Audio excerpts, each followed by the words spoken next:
Alors que les premières années font leur entrée à la fac de droit de Tours, la polémique enfle autour de ce sujet d'examen posé à leurs prédécesseurs. Le collectif antifasciste de Touraine, sur son site internet, s'indigne de ce cas pratique posé à l'examen de rattrapage de droit civil des premières années au mois de juin dernier.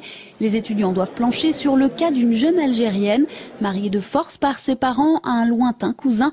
Un homme qui fréquente assidûment la mosquée multiplie les absences et n'hésite pas à la frapper et à la violer quand il en sort. C'est l'amalgame entre mosquée et violence conjugale notamment qui provoque aujourd'hui un tollé dans le monde associatif.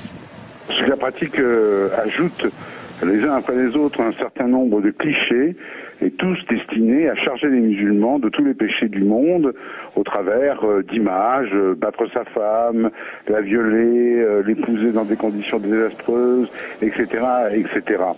À tout le moins, on peut se demander s'il n'y a pas là un inconscient nauséabond qui s'exprime dans l'esprit de son rédacteur.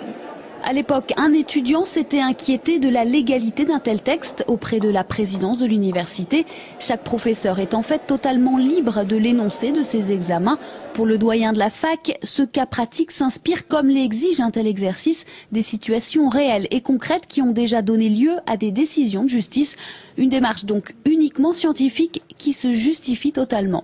C'est évidemment un exercice que l'on pourrait qualifier de caricatural, puisque dans la même situation, on multiplie les cas concrets, les hypothèses concrètes. Et celui-là, comme les autres, ne fait pas exception. Le programme de cette première année de droit, c'est l'état des personnes et la famille. Or, l'actualité jurisprudentielle et législative sur cette question du droit de la famille concerne les transsexuels, les homosexuels, les mariages forcés, les répudiations. On tourne toujours autour de ces questions-là. Le sujet devrait néanmoins continuer à faire du bruit dans le rang des étudiants. Le collectif antifasciste a décidé de distribuer des tracts au sein de l'université.